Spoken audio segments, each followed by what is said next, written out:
libro en su edición original, bueno, en su primera edición en Italia. Es interesante los contextos, eso hablarán mejor Tomás y Antonio, pero bueno, decir que es un libro, si no me equivoco, que surge en Italia o se edita en Italia en un contexto de los años duros de la crisis en un país que fue muy afectado por la crisis, como fue Italia, junto con España, ¿no? Europa meridional en general, 2013.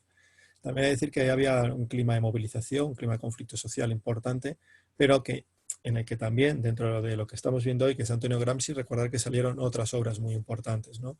En 2014 salió el libro de lo zurdo, ¿cómo se llamaba? Creo que era El liberalismo al comunismo crítico, ¿no? De Antonio Gramsci, del liberalismo al comunismo crítico, que junto con Giuseppe Vacca pues me parecen pues, dos libros muy importantes, son distintos, ¿no? Sobre todo pues, uno es un ensayo, como es el de lo zurdo, pues esto es un ensayo bibliográfico, como el de Giuseppe Vacca, pero bueno, que corresponden a ese contexto en Italia, donde otra vez el marxismo en general y en concreto la figura de Antonio Gramsci en un contexto de crisis pues vuelve a renacer su interés y irrumpe tremendamente. Esto es muy importante porque es coincidente con el periodo, sobre todo la última generación, estudiantes que en aquel momento eran de grado, ¿no? O aquellos jóvenes que se politizaron en el ámbito, en el ambiente de España, pues de las movilizaciones de las mareas, 15M, huelgas generales, marchas por la dignidad, estoy hablando de 2011, 2015, pues era un momento similar al de Italia, ¿no? Dos países muy golpeados por la crisis, con una fuerte convulsión social, eh, que se ve afectado en el mapa político tradicional, sobre todo en Italia, más en Italia que en España, irrupción de nuevas fuerzas. Bueno, ese es un contexto en el que salen estos libros y el clima político, social, intelectual en la que se producen y en el que Gramsci, igual que en otros periodos históricos, pero en el más reciente, es en el que se imbrinca, vuelve a aparecer y hacen suyo una nueva generación de militantes y fundamentalmente, no solo de jóvenes, pero principalmente de jóvenes que, que recordemos que es el sector que más, en el que más golpeó la crisis, ¿no? Jóvenes de extracción popular, trabajadora, de barrios, ¿no? Estudiantes de universidad, grado en aquel momento, pues que el impacto de la crisis querían pues tener herramientas para su interpretación, para poderla confrontar, explicar y encontrar en Gramsci una de ellas, ¿no? Entonces Giuseppe Vacca, este libro que estamos viendo en su edición en castellano, corresponde en su origen, cuando sale en Italia, en ese clima. Me parece muy interesante. Segundo, ¿qué vamos a encontrar? Claro, mi objetivo de hoy es acompañar la presentación del libro, intentar aportar elementos, sobre todo desde el ámbito político, ¿no? Eh, de leer a Gramsci, de perder el miedo, a aproximarnos directamente a lo que es la obra, ¿no? Su obra original, y bueno, elementos de contextualización histórica, político-ideológica y también de conceptos que, bueno, pues intentaré que ayuden a la lectura de Antonio Gramsci y por qué creo que es importante trabajar, obtener, ¿no? Acercarnos al libro de Giuseppe Vacca. Giuseppe Vacca coincide en esto, yo creo que con lo zurdo, pues es un intento muy importante en Italia de recuperar a Antonio Gramsci de una manera rigurosa. Y sobre todo rigurosa insertándolo digamos, en la tradición política en la que proviene Gramsci. Que por un lado, pues es el comunismo de la Tercera Internacional, el comunismo, si me lo permiten, del último Lenin, luego hablaré de eso, pero también de la tradición política y de las tradiciones populares de lucha popular italianas, que podemos, el mismo Gramsci sitúa desde el Risorgimento, ¿bien? Todo el componente popular y todas las experiencias revolucionarias italianas a lo largo de la historia. Recordemos que él no viene del norte de Italia precisamente, no viene de Cerdeña, es decir, toda esa visión del Risorgimento contraria al elitismo del norte de Italia, es decir, es su componente más popular. ¿Bien? Entonces Giuseppe Vacca yo creo que hace un gran esfuerzo en esta obra de insertar, ¿no? de trabajar el último periodo de la obra de Lenin, que es los cuadernos de la cárcel, en estos dos componentes que son muy importantes. Es decir, una lectura, un trabajo contemporáneo de Gramsci, que obtener de Gramsci para nuestra lucha de hoy, pero claramente insertando la obra de Gramsci, su persona, su militancia en el contexto en el que se originó y en las polémicas y en los debates ideológicos y políticos que había en aquel momento. ¿Bien? Otro consejo, porque Giuseppe Vacca, es su rigor. Como decía, el rigor. Si hay alguien que te va a trabajar y nos va a ofrecer una obra con un acercamiento a una lectura de Gramsci rigurosa, ese es Giuseppe Vacca y su equipo. Giuseppe Vacca es el director del Instituto Gramsci desde hace unas cuantas décadas y ha consolidado ya dentro del Instituto Gramsci, que recordemos que era pues el brazo, ¿no? La institución cultural, ideológica y de formación de nada más y nada menos que el Partido Comunista de Italia, y que sigue existiendo hasta hoy. El Instituto Gramsci ha consolidado a lo largo de las décadas un grupo de investigación bastante cohesionado, bastante riguroso, bastante con una trayectoria de trabajo muy honesta, y que nos permite, digamos, tener libros como el que gracias a Cal tenemos en nuestras manos hoy. ¿Bien? Entonces, muy importante trabajar al autor en torno al contexto en el que el autor generó su obra, pero también en torno a los trabajos contemporáneos que se hacen de él. Hay un trabajo muy importante epistolar. El Instituto Gramsci es el depositario de la obra de Gramsci y de todo lo que generó, lo que estaba hablando al principio José Luis. Pues era todo, digamos, el entramado, ¿no?, familiar y de amistades en el que Gramsci, en una cárcel fascista como era la de la dictadura Mussolini, trabajó, pues está muy bien reconstruido en esta obra, ¿no? Porque es saber bien la secuencia del planteamiento de lo que nos quería decir Gramsci, ¿no? Luego ya vemos lo que nos sirve o no de él, pero saber lo que nos quería decir, en qué momento y en qué circunstancia, y eso está muy bien reconstruido en el libro, sobre todo con una secuencia muy clara en torno a lo que son las cartas a sus familiares, y lo que su amistad con Piero y Rafa nos permiten reconstruir de una manera bastante exacta la construcción del pensamiento político de Antonio Gramsci, que, como decía Portantiero, hay que sobre todo darle un título, ¿no? Gramsci es el gran maestro de la coyuntura. Es un libro, es decir, las cartas de la cárcel se escriben en una coyuntura muy concreta para dar una respuesta política a una coyuntura concreta, y por tanto es muy importante el trabajo de Giuseppe Vaca para hacer su reconstrucción más fidedigna y honesta. Y tercero, hay que tener en cuenta que Gramsci, en su producción teórica, político-teórica, filosófica, ideológica, él es producto de dos cuestiones: de su militancia activa, de su militancia política, no cualquier militancia, una militancia revolucionaria, ¿no? Es decir, una fuerte carga de praxis, y segundo, desde el periodismo militante, pero el periodismo. Y eso hace que su obra sea dispersa. Aquí olvídense de encontrar un cuerpo homogéneo, esto no es Lukács o otros autores, no, sistemático, interpretativo, no. Es producto de un militante que llega a ser secretario general del partido que funda, bien, que tiene experiencias protagonistas del Bienio Rosso en Italia, en el 17 al 19, y lo hace además con lo que él a lo mejor probablemente quiso haber sido siempre, que es periodista. Entonces, eso hace que sean textos de coyuntura, fragmentados, ¿no? Dispersos, y Giuseppe Vaca lo que nos da es un cuerpo importante, como un puzzle reconstruido que nos permite bastante aproximarnos a ello. Bien.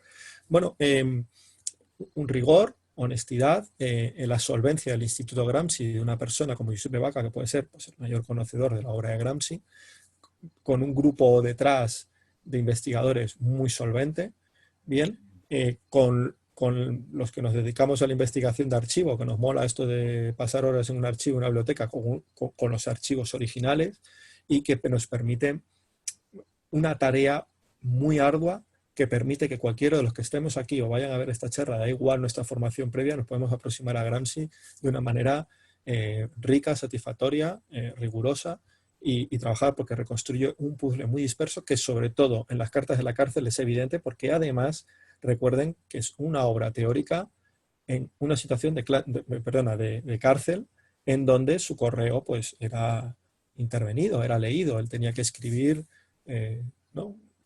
Es como una doble clandestinidad, es decir, una clandestinidad dentro de una cárcel, ¿no? Es decir, él tenía que escribir teniendo en cuenta que era una persona que estaba vigilada y que su correo iba a ser intervenido, iba a ser leído. Es decir, él nos quería transmitir una serie de información en las peores condiciones posibles, como es en una cárcel fascista.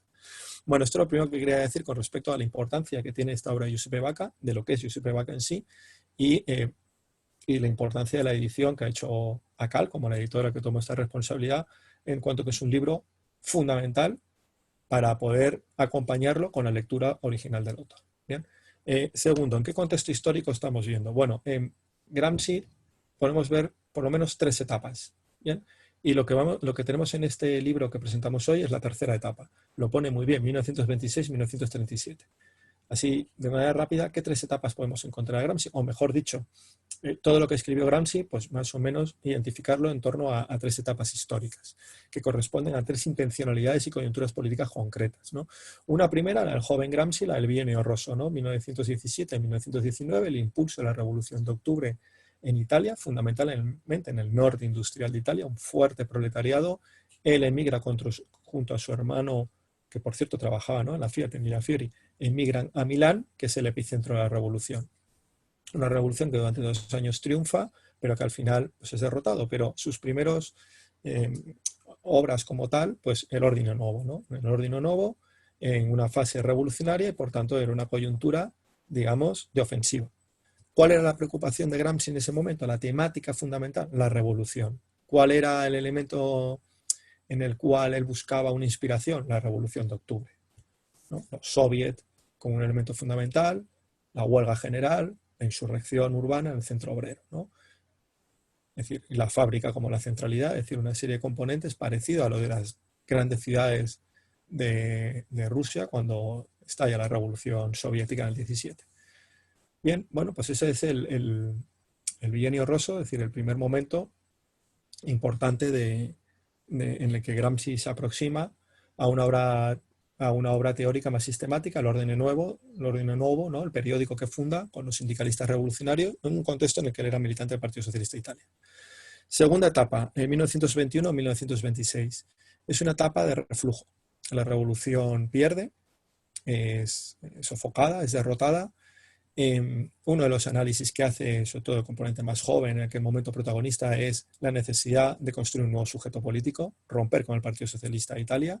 Entienden que el problema fundamental de la derrota es su mala conducción política y luego entrará ellos una mala interpretación política histórica de lo que es Italia y que hacían ya inválido al viejo Partido Socialista de Italia protagonizar una futura revolución. ¿Cuál es el momento de reflujo?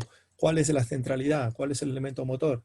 El partido. Es la construcción de un nuevo partido, el Partido Comunista Italiano, en la que Gramsci es uno de sus fundadores, aunque no era secretario general ni Togliatti en aquel momento, ¿no? Era otro, pero a lo que voy es 21-26 es un esfuerzo en un contexto de reflujo de construir el partido. Ese es el tema central.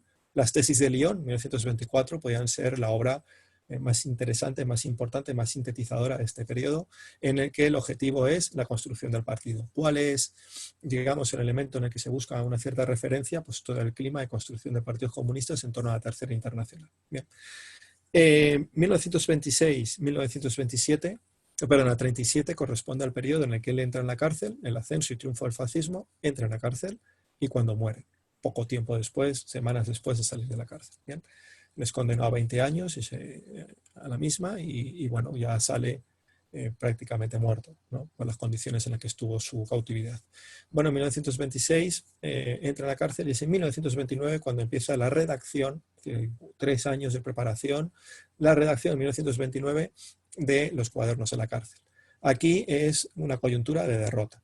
No solo es la derrota general del impulso revolucionario, sino concreta en Italia con el triunfo del fascismo. Una pregunta que se hace Gramsci es, ¿cómo en la peor crisis del capitalismo italiano, recuerden la Primera Guerra Mundial, crack del 29, ¿no?, el crack del 29 que impactó muchísimo en la economía italiana, no gana la revolución socialista, sino que triunfa es la contrarrevolución, triunfa el fascismo, ¿no? Bueno, de esta pregunta impulsa lo mejor de su obra, momento final, que es Los cuadernos de la cárcel. ¿Cuál es el marco?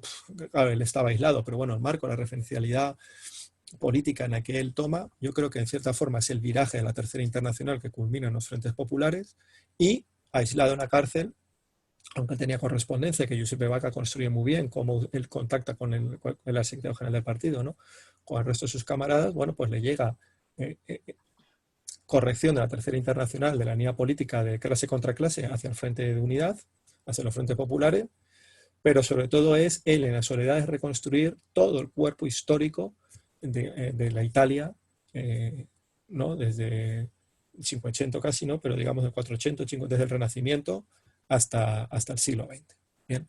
Bueno, esas son las 3 etapas, por tanto es un libro que se referencia sobre todo en la última, pero bueno, decir que Gramsci en su maduración es la consecuencia de toda esta evolución y de toda esta vivencia.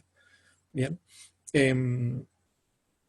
¿Cuál es la idea rectora de los cuadernos de la cárcel? Yo creo que está muy tomado con el último Lenin, ¿no? Recuerden que Lenin muere, creo que es en el 24, pero prácticamente desde el 22 está retirado de la vida política, ¿no? Él sufrió un atentado, ya muy enfermo y casi no interviene. Prácticamente nada, ¿no? Entonces, hay una frase de Lenin, pero que es la que yo creo que Gramsci lleva a su máxima expresión.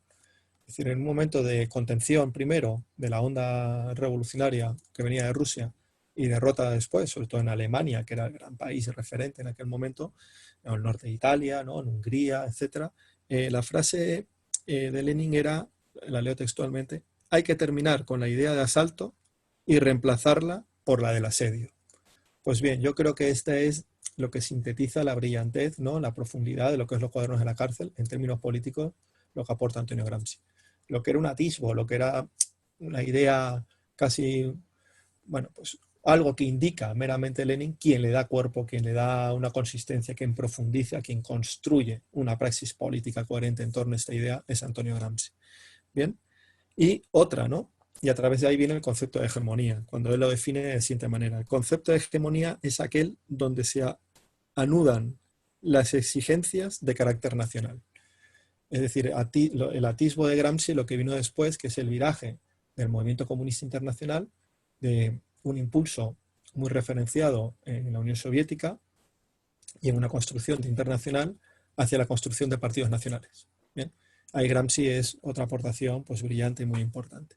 Y para seguir avanzando, pues seis elementos que yo creo que desde el punto de vista político, porque José Luis iba a hablar más desde el punto de vista filosófico, bien, podemos encontrar en Gramsci. Primero, Gramsci construye, esto lo hace muy bien, tanto el libro Dicho de lo Zurdo como Giuseppe Vaca, ¿no? Es decir, Gramsci construye, es heredero, o es el resultado, mejor dicho, ¿no? Los Cuadernos de la cárcel es el resultado, y el pensamiento de Gramsci es el resultado de las polémicas de su época. Y son fundamentalmente, él construye su cuerpo teórico en torno a dos polémicas, principalmente contra dos, ¿no? Como dos adversarios, ¿no? Dos adversarios político-ideológicos. El primero, el catolicismo reaccionario, que él, yo creo que vivió muchísimo en su infancia y juventud, ¿no? En Cerdeña. Y segundo, el positivismo elitista de la burguesía del norte de Italia, que es la que hegemoniza y dirige al final todo el Risorgimento, que con ese término, como sabemos, es todo el movimiento de unificación italiana que se da en el siglo XIX. Bien. Entonces, por un lado, contra el elitismo de carácter positivista de la burguesía del norte de Italia, en la que él madura como político, como pensador en Milán, y por el otro, el pensamiento reaccionario católico predominante en Italia, en particular en la Italia meridional. Y contra esos dos confronta. Y los dos tenían un elemento en común: el odio a Hegel. ¿Vale? El odio a Hegel. El odio a Hegel, ¿no? Como uno por el positivismo y el otro por la escolástica, ¿no? Entonces el odio a Hegel y esa aproximación que tiene a Hegel y a los pensadores neohegelerianos del idealismo italiano, donde es, bueno, Benito Croce y Gentile, pero bueno, sobre todo Croce, pues uno de sus representantes, ¿no? Es decir, influencia desde muy joven de Gramsci en Hegel, ¿no? Segundo, la aproximación, aquí vemos la de Hegel y el idealismo alemán hegeleriano. Y segundo, al marxismo, al comunismo. ¿Por qué? Porque Gramsci, segundo elemento que quería aportar, claro, el contexto es terrible.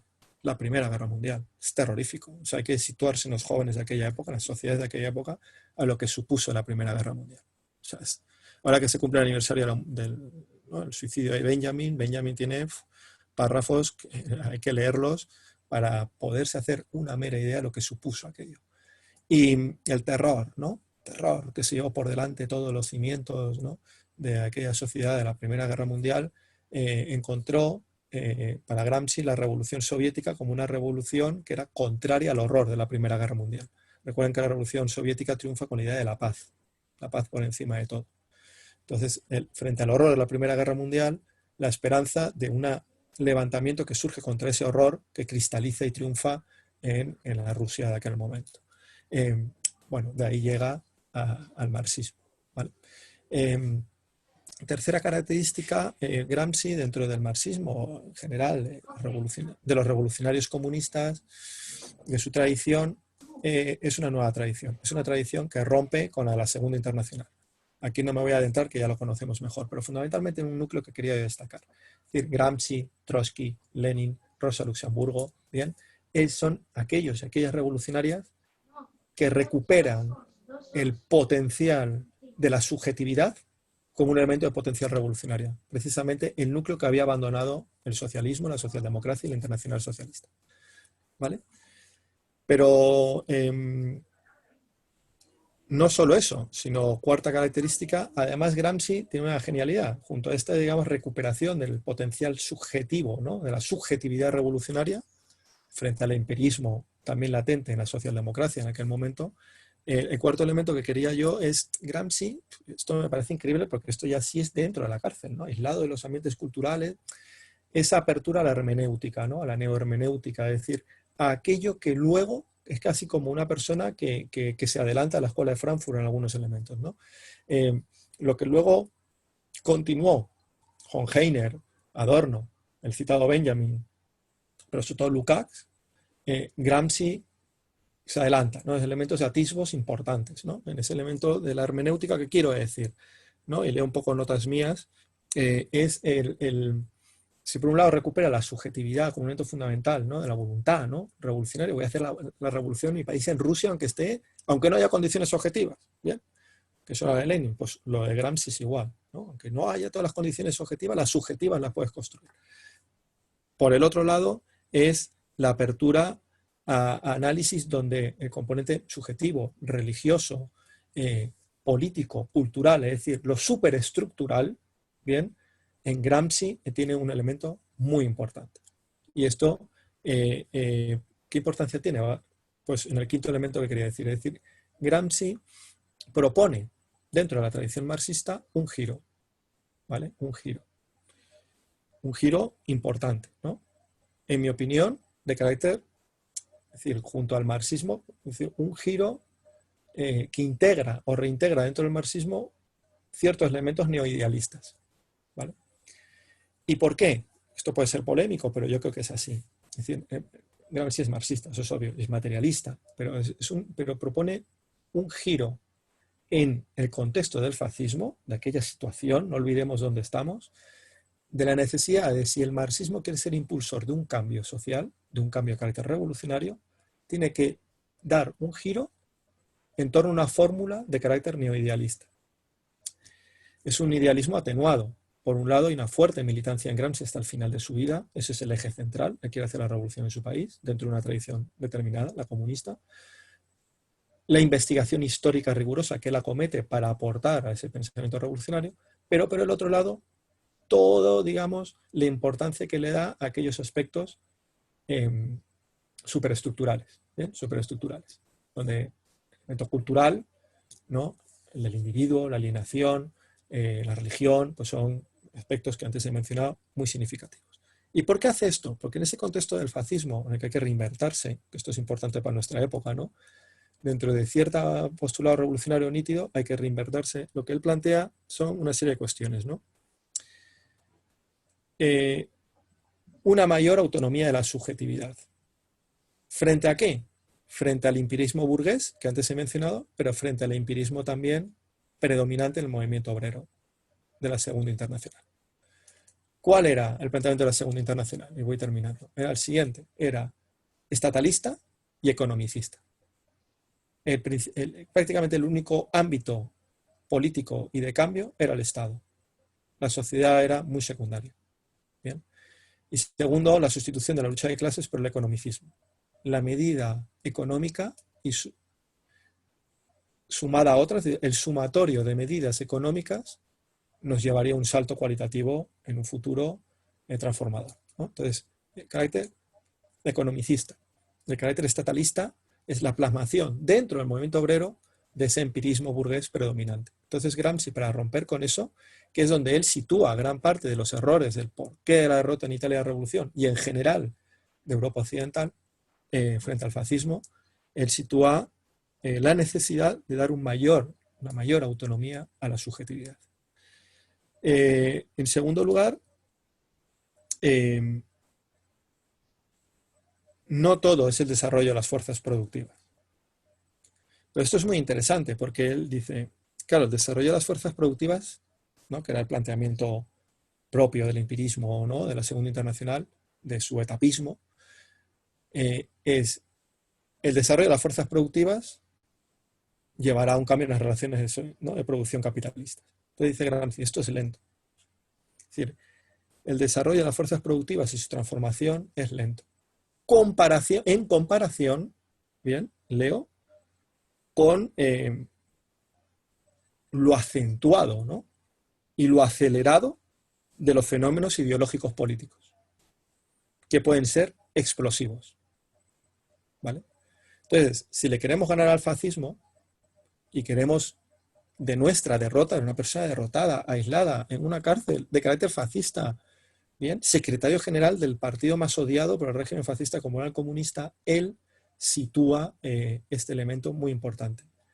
Una apertura al subjetivismo, abandonar ese empirismo que nos había dado la derrota, integrar elementos de carácter político-ideológico que dentro del marxismo darle más protagonismo al que tenían, dado su carácter tremendamente explosivo, es decir, de potencial revolucionario, ¿vale? Y bueno, para terminar, 3 ideas, ¿no?, finales. La primera es que hay que tener en cuenta que Gramsci escribe, a diferencia de Lenin, aunque luego Lenin lo vio venir, lo sufrió en sus carnes de atentado, pero a diferencia de Lenin, de Trotsky, ¿no?, de Rosa Luxemburgo hasta su asesinato, pero de los revolucionarios posteriores, ¿no?, en el mundo colonial y semicolonial, en la periferia colonial, como Mao Zedong, Che Guevara, Ho Chi Minh, Gramsci escribe en un momento de derrota. Si uno lee al Che Guevara, a Fidel, a Mao, lee a Lenin, lee a Trotsky, pues es un momento, por Rosa Luxemburgo, de impulso, ¿no?, revolución. Bueno, es que es increíble, ¿no?, cuando uno lee la fuerza. En Gramsci también, pero es un momento de derrota. Pero una derrota que no le hace ni virar hacia un tema escapista o autointimista, ¿no?, o interpretativo o de derrota, para nada. Es, aprendo de esta derrota todo el rato para un reimpulso. ¿Bien? Y en su fase histórica concreta, que es el fascismo. Para Gramsci, ¿qué es el fascismo? Bueno, primero, el fascismo no es un elemento disruptivo con la historia de Italia, sino que lo que es el fascismo forma parte de la tradición política de la burguesía y las élites italianas, que toman en el fascismo un elemento de recomposición. De cierta forma, cuando uno le jugaron a la cárcel, se atisba, ¿no?, claro, Gramsci escribe cifrado, pero cierto elemento de esta siguiente idea, que me parece muy interesante, es el fascismo italiano forma parte de elementos que ya estaban insertos en el propio Risorgimento por parte de las élites italianas y que permiten a la burguesía italiana retomar la ofensiva que en Italia perdieron desde las revoluciones de 1848 hasta lo que fue el Risorgimento italiano. Y que en líneas generales la perdió gran parte de la burguesía europea. Es decir, la burguesía europea pierde la iniciativa y la recupera con el fascismo al inicio del siglo XX. ¿Cómo la recupera? Fragmentando al bloque popular, a la clase trabajadora. Por medio del colonialismo logra romper la unidad que logró Lenin en la Rusia soviética, que era la alianza de la clase obrera europea con los pueblos semicoloniales o sometidos al colonialismo. Segundo, con el nacionalismo, logra cooptar, Mussolini era uno, ¿no?, a cierta inteligencia que en un momento de crisis, como fue la crisis de finales del 19, se pasó al movimiento obrero, logra recomponer a toda la burguesía en torno a un mismo bloque a través del nacionalismo. Y a través del racismo romper la unidad de la clase trabajadora en torno al racismo del norte, industrial, frente al predominantemente campesino del sur. Estas 3 rupturas a través del colonialismo, ¿no?, el nacionalismo y el racismo son elementos fundamentales dentro del fascismo para dividir y fragmentar a un bloque popular. Entonces, ya lo último es, ¿cuál es la obsesión de Gramsci en los cuadernos de la cárcel? Explicar, responder, pero responder a la ofensiva a una pregunta. ¿Por qué perdimos? ¿Por qué se perdió en el Bienio Rosso? Si se hizo la revolución, se tenía el control de las fábricas, en los ejes fundamentales nodales del capitalismo italiano, el movimiento obrero estaba a la ofensiva. ¿Por qué se perdió? Respuesta de Gramsci. Porque no se tuvo en consideración al campesinado del sur. ¿Bien? Se quedó aislado el movimiento revolucionario. La mayoría del pueblo italiano es campesino. Y igual se hizo a nivel de movimiento obrero lo mismo que la burguesía impuso. Una hegemonía excluyente desde el norte. Bien. Segundo, la respuesta del Partido Socialista Italiana es negativa, es falsa, es errónea. Es hacer un reproche moral al campesinado en por qué no se unió al norte proletario. Y dice Gramsci, fue un error, porque en ningún momento en la proclama ni en el programa revolucionario de los proletariados del norte se tuvo en consideración al campesinado del sur. De ahí el aislamiento. Y eso es lo que hay que corregir. ¿Para qué? Para ganar. ¿En torno a qué? A recomponer lo que para mí la mayor, la mayor aportación al marxismo que hace Gramsci, que es el concepto de bloque histórico. Para recomponer un bloque histórico en Italia que confronte con garantías de éxito al bloque de poder. ¿Cuál es el bloque de poder? El empresariado industrial del norte, la burguesía industrial del norte, el terrateniente del sur. Frente a eso, contraponer un bloque histórico formado por el proletariado del norte con el campesinado del sur. ¿Bien? Y esto, segundo gran concepto, ¿no?, que da el marxismo y en general el pensamiento radical, el pensamiento transformador, ese bloque histórico permite recomponer las posibilidades de que las capas populares en Italia, subalternas, tengan la hegemonía. Recuperar la iniciativa frente al fascismo. Y para eso hay que integrar en la vida política y cultural al campesinado en el protagonismo que se merece. La cuestión meridional. ¿Bien? Ahí la hegemonía es la recomposición de la capacidad de que la clase trabajadora, las clases subalternas recuperen la iniciativa frente al fascismo, para lo cual hay que recomponer un bloque histórico que es lo que posibilita la hegemonía. Es decir, ser una clase, por un lado, que domine a su adversario, bien, y que por el otro dirija a las clases subalternas de Italia. ¿Y por qué es necesario esto? Porque de esa manera es la única forma, uno, de la reunificación del país, bien, y la reunificación del país en torno a una concepción nacional popular. ¿Vale? Popular, ¿por qué? Porque un sector subalterno excluido se reintegraría como protagonista de la vida política del país, el campesinado, y eso daría a las clases subalternas su capacidad de erigirse como clase nacional, es decir, como clase constructora de un proyecto político unificado, ganador y que derrotaría al fascismo. Me parece brillante. O sea, lo he podido explicar lo más rápido que he podido, pero ¿qué nos queda para hoy? ¿Qué nos puede aportar Gramsci al cambio social? Un poco inspirado en un artículo de esto, ¿no? Es que, claro, ¿cómo estamos la izquierda hoy en día? Y con esto termino, perdona, David. ¿Cómo está la izquierda hoy en día, no? Vamos a decir, en el marco en el que se inserta España. Europa Occidental, el marco euroatlántico, bien, América Latina. Claro, es que ese Gramsci casi neoacadémico, que a veces le leemos, pierde mucho potencial político, teórico y sugestivo para nosotros. El Gramsci, en cierta forma, lleva hasta su última instancia elementos que Lenin y otros que le sucedieron a Gramsci vieron, ¿no? Que es ver en lo marginal, cuando digo marginal es en lo que hasta ahora nadie daba importancia, ver el potencial del cambio. El campesinado era marginal en el planteamiento político en general y también dentro del marxismo. No tenía, no voy a decir importancia, pero no tenía la relevancia. Y por el otro, el sur, lo meridional. ¿Vale? Había una obsesión del marxismo ortodoxo de la Segunda Internacional, Alemania, Francia, Inglaterra. ¿Vale? El centro. Y por el otro, el proletariado urbano. Lenin, pero sobre todo Gramsci, que es el que estamos tratando, que dicen el campesinado, los sectores subalternos hasta ahora olvidados, y el sur, lo meridional, lo periférico, la periferia. En esos ámbitos geográficos y sociales hasta ahora marginales, le da la vuelta y lo convierte en central. Y yo creo que ahí estuvo el éxito de Gramsci, que no vio en un gran partido comunista, bien, italiano, pero sobre todo en otras revoluciones que en la periferia, no en Europa, sí triunfaron frente a estas reflexiones, ¿no? Y para mí, con esta es mi última idea, esta inspiración que para mí tiene Gramsci es la izquierda española, y en el ámbito cultural de la izquierda que nos movemos, tenemos muchos ámbitos ciegos del que no queremos ver en él un potencial de algo. Entremos ahí porque a lo mejor ahí está la respuesta. Para los que queremos hacer la revolución, es decir, los que queremos recuperar la hipótesis revolucionaria en nuestro país.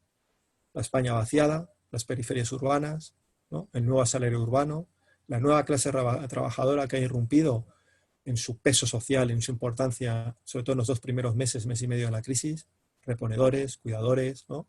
Proletariado del sector servicios, ¿no? Riders, proletariados digitales, Es decir, algo que, como vemos, conforme el país se restablece, vuelven a ser marginales y vuelven a ser apartados de la discusión política en la que vuelve el diputado, el abogado, el profesor, la pequeña burguesía, ¿no? España, ¿no?, vaciada de los municipios del interior, periferia urbana, esta nueva clase trabajadora. Eso no le damos la importancia y probablemente ahí, igual que otros que nos precedieron como Gramsci, encontraron elementos potenciales del cambio presente y futuro. Ahí lo dejo, muchísimas gracias.